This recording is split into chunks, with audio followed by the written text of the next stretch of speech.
안녕하세요. 박용덕입니다. 2024년 제35회 공인중개사 시험대비 기출 보객이 31회 21번 문제 보도록 하겠습니다. 교육에 대해서 옳은 것입니다. 1번 중개사무소 개설 등록을 신청하려는 법인의 공인중개사가 아닌 사원은 실무교육 대상이 아니다 했는데 모든 임원, 사원, 전원이 다 실무교육을 받아야 됩니다. 그래서 1번 틀렸고요. 2번 개업공개사가 되려는 자의 실무교육 시간은 26시간 이상 32시간이 아니라 28시간 이상 32시간 이하입니다. 그래서 X네요. 자, 그 다음에 3번 보조원이 받는 실무교육. 보조원은 실무교육을 받는 게 아니라 직무교육을 받죠. 그래서 틀렸고요. 그리고 법제도의 변경사항은 실무교육이 아니라 연수교육 내용이 되겠습니다. 4번 국토부 장관 시도지사 등록관청은 개업공개사 등에 대한 부동산거래 사고 예방교육을 위하여 교육 관련 연구에 필요한 비용을 지원할 수 있다. 예, 그렇습니다. 그래서 거래사고 예방교육만 공짜로 실시합니다. 나머지는 다 돈을 받죠. 자, 그 다음에 5번 소속공개사는 2년마다 국토부 장관이 실시하는 게 아니라 연수교육은 시도지사가 실시를 합니다.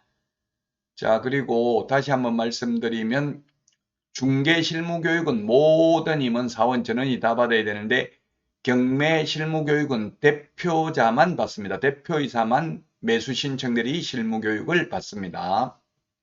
중개실무교육은 모든 임원, 사원 다 받습니다. 연수교육은 자격증 있는 임원만 받습니다. 연수교육은 개업공개사나 소속공개사가 받아야 되니까 교육제도 비교하는 거 시험에 반드시 출제되니까요. 꼭 숙지하시기 바랍니다. 자, 다음은 22번 문제입니다. 가태료 부과 대상자와 부과기관이 바르게 연결된 것을 고르는 것입니다. 자, 기업의 부동산 거래 종목 이용 및 정보 제공 방법 등에 관한 운영규정 내용을 위반하여 거래종망을 운영한 거래정보사업자는 국토부 장관의 거래정보사업자 협회 정보통신서비스 제공자에 대한 과태료는 국토교통부 장관이 부과합니다. 맞습니다. 자, 리언도 거래정보사업자니까 국토부 장관이고요. 디귿에 등록증을 게시하지 아니한 개업공개사에 대한 과태료는 등록관청이 부과를 하고요. 자, 그 다음에 리얼이 틀렸네요. 자격증은 누가 교부합니까? 시도지사 명의로 자격증을 교부하죠. 그래서 자격증 취소됐을 때에는 반납도 시도지사한테 합니다. 등록관청에 하는 게 아니라 시도지사한테 한다. 따라서 리얼 틀렸습니다. 자, 그 다음에 미음에 보면 등록 취소, 등록증은 등록관청이 주니까 시도지사한테 반납하는 게 아니라 등록관청에 반납을 하게 되겠죠. 자, 그래서 옳은 것은 정답은 2번이 되겠습니다. 2번이 옳은 내용이 되겠습니다. 뿌린 자가 그들이라 이렇게 생각하시면 되겠죠. 협회 거래정보사업자 정보통신 서비스 제공자에 대한 과태료는 국토부 장관이 부과하고요. 그 다음에 자격 취소되었을 때 자격증 미반납, 연수교육 안 받았을 때 과태료 500만 원 이하는 시도지사, 나머지는 전부 등록관청이 과태료를 부과합니다. 다음은 23번 문제 보도록 하겠습니다. 거래정보망을 설치 운영할 자로 지정받기 위한 요건인데요. 가로 안에 들어가야 될 옳은 내용입니다. 자, 부동산 거래정보망의 가입 이용 신청을 한 개업공인중개사죠. 개업공인중개사가 되겠습니다. 개업공개사 수가 500명 이상이고요. 그 다음에 2개 이상의 시도, 2개 이상의 시도에서 각각 30명 이상, 30명, 2개 이상의 시도에서 각각 30명 이상의 개업공개사가 이용가입 신청을 해야 됩니다. 정보처리기사 1명 이상, 그 다음에 공인중개사 1명 이상이죠.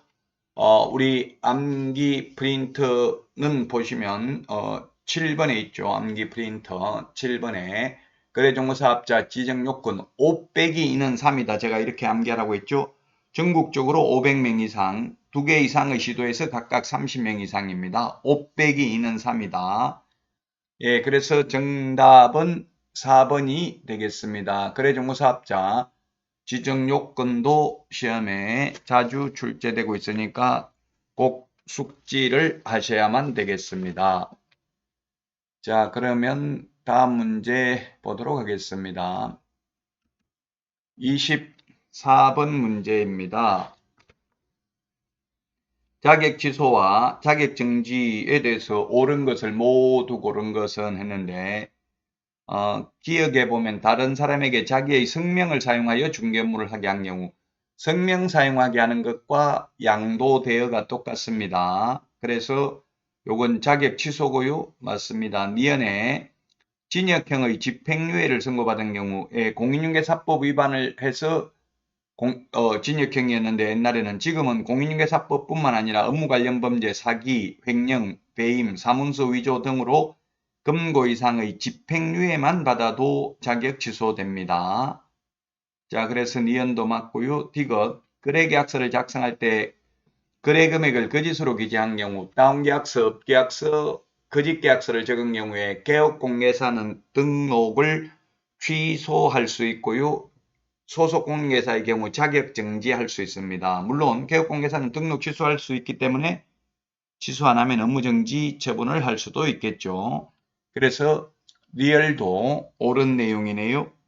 모두 옳은 내용이 되겠습니다. 이 행정처분이 시험에 2문제 정도 출제됩니다. 자격 취소, 자격 정지, 등록 취소, 업무 정지, 거래정보사업자 지정 취소 사유 다 암기해야 되고요. 2문제 나오고 그리고 행정벌, 행정형벌, 행정질서벌이 있는데 3년 이하의 징역이나 3천만 원 이하의 벌금, 1년 이하의 징역이나 1천만 원 이하의 벌금, 500만 원 이하의 과태료, 100만 원 이하의 과태료 이런 행정벌에 대해서도 2문제가 나옵니다. 그래서 단순히 암기하는 내용이 4문제가 출제됩니다.